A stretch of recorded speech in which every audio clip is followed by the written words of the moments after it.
Local police officers, sheriffs, and advocacy groups come together to discuss their top concerns. Hate plowing the driveway, a new invention by OU students can make that a thing of the past.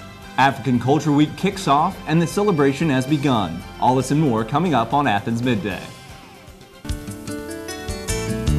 Live from Ohio University, you're watching WOUB2, television for Athens County.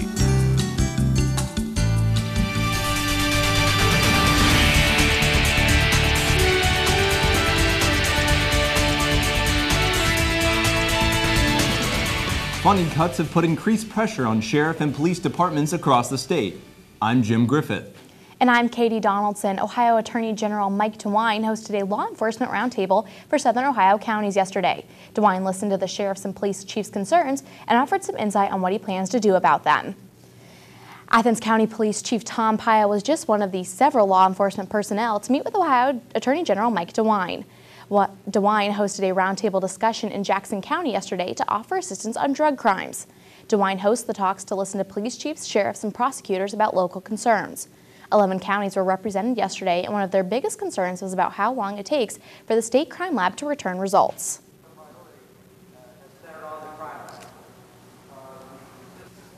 What we found is that while the state crime lab, BCI, does a great job, there's a long delay in getting evidence back. That makes it difficult for law enforcement to do their job.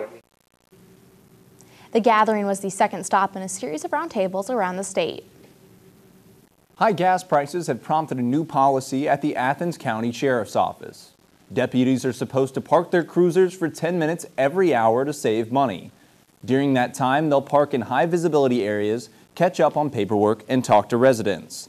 The office has already spent half of its gas budget for this year, and the sheriff says he'll still have to ask the county commissioners for more money. We're going to go over. We go over every year. They allot $90,000 every year, and the sheriff always has to go back and ask them year after year after year after year for more money for gas because we use it. He says the new policy will save the sheriff's office about $4,000 a month. Two new ordinances to protect the rights of minority groups are now being considered by the Athens City Council. The first would allow non-marital partners, including same-sex couples, to be listed in the domestic registry.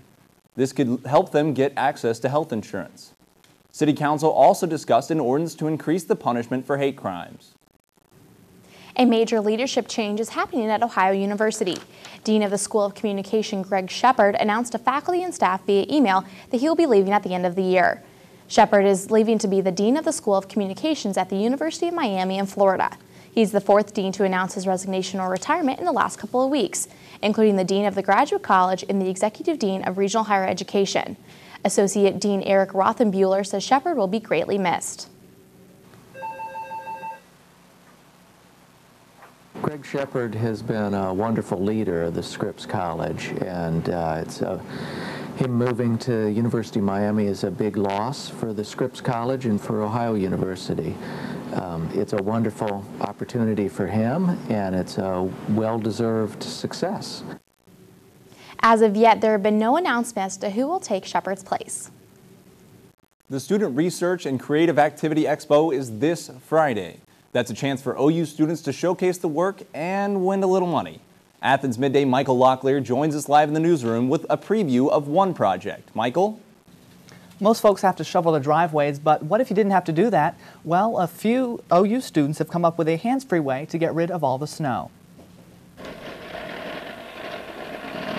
In this springtime demo, the snowplow is moving fake moon rocks, but it has many applications.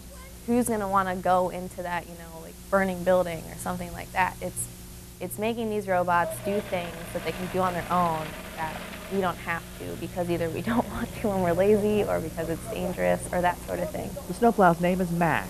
That stands for Monocular Autonomously Controlled Snowplow. The unique part about it is the autonomous technology. Pretty much we initialize it. It tells us what it thinks it's doing. If we agree that that's what it's supposed to do, we literally hit the start button and we just back up if someone holds an emergency stop in case of any accidents, and it drives the whole course, plows the snow. 3, 2, 1, go! The snowplow competed in January against 4 other schools, including Miami of Ohio. The team shot this video. Max had to plow the course without anybody touching it.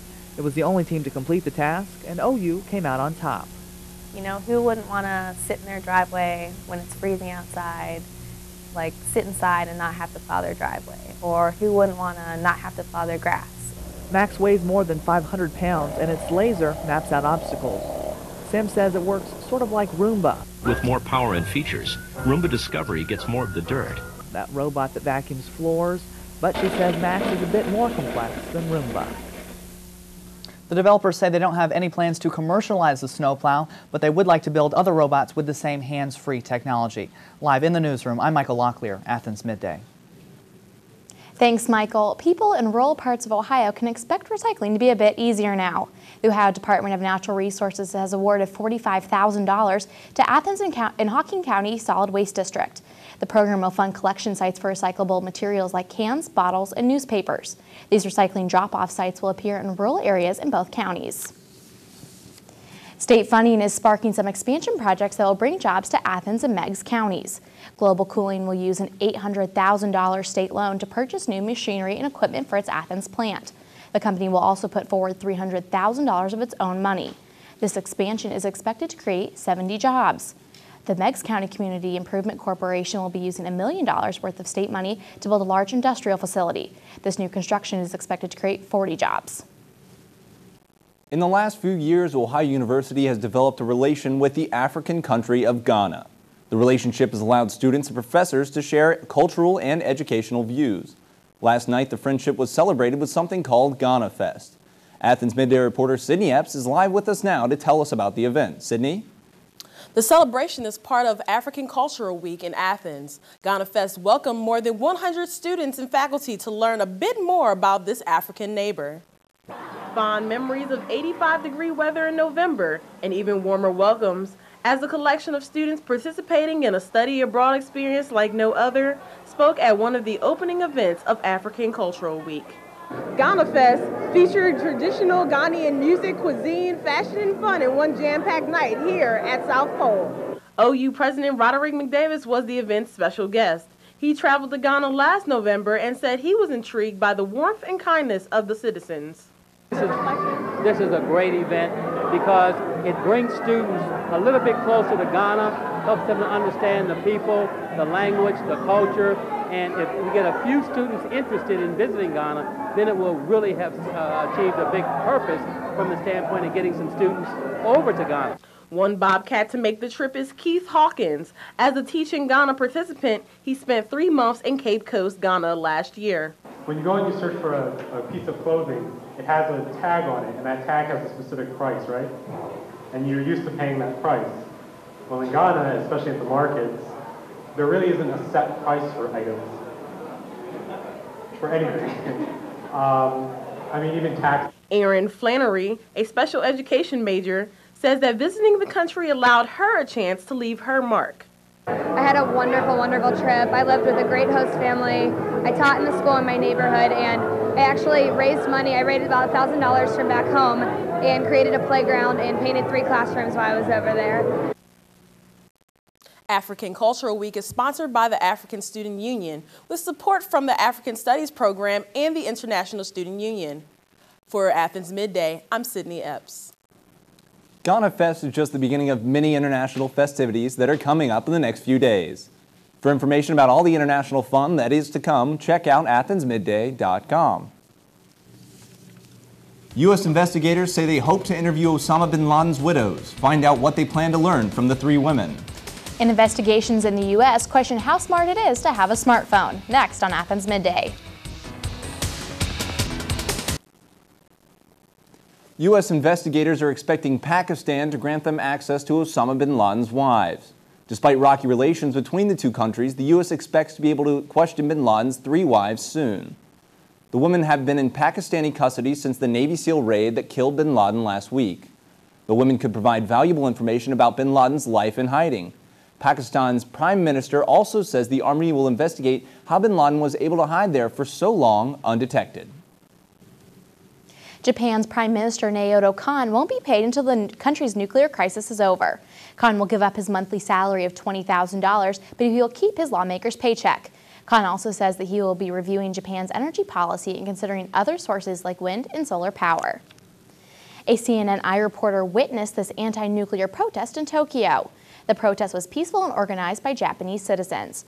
According to the Eye reporter, there was no conflict or police intervention. The protesters were simply sharing their views and protesting nuclear power in the country. Due to the nuclear crisis, over 138,000 Japanese citizens have been evacuated from their homes so far. Today, for the first time, a small group of people were allowed to make a brief visit back to their homes near their Fukushima nuclear plant. A study by the Yale Child Study Center is suggesting there are many undiagnosed autism cases worldwide. The study, conducted in South Korea, found 1 in 38 kids showed sign of autism. In the United States, that number is about 1 in 100. The study also found that 2/3 of the children showing traits of autism were never diagnosed with it. A new plan could allow Navy chaplains to perform same-sex marriages in military chapels.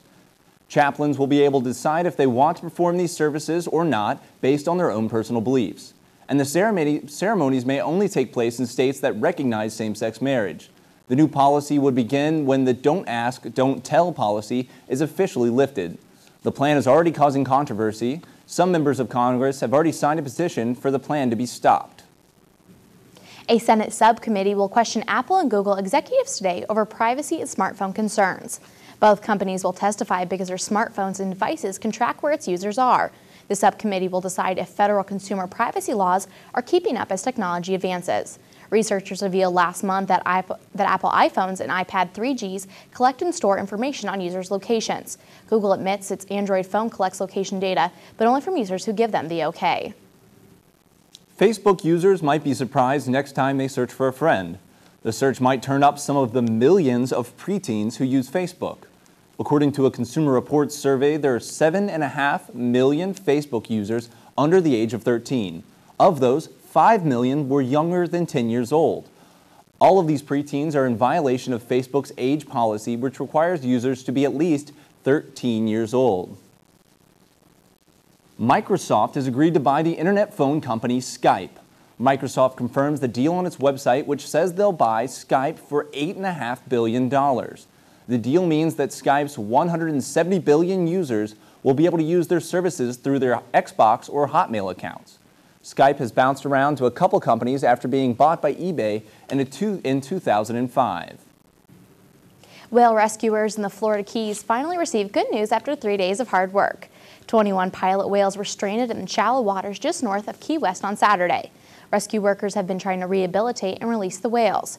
Rescuers say 13 died, but 2 of the animals are strong enough to go home. Volunteers released the 2 whales last night. The remaining 6 whales are set to be moved to a rehabilitation facility in Key Largo. An Ohio University runner hopes to make it to nationals for second time around. And flooding on the Mississippi River escalates. Find out what people are doing to prepare for the worst, coming up next.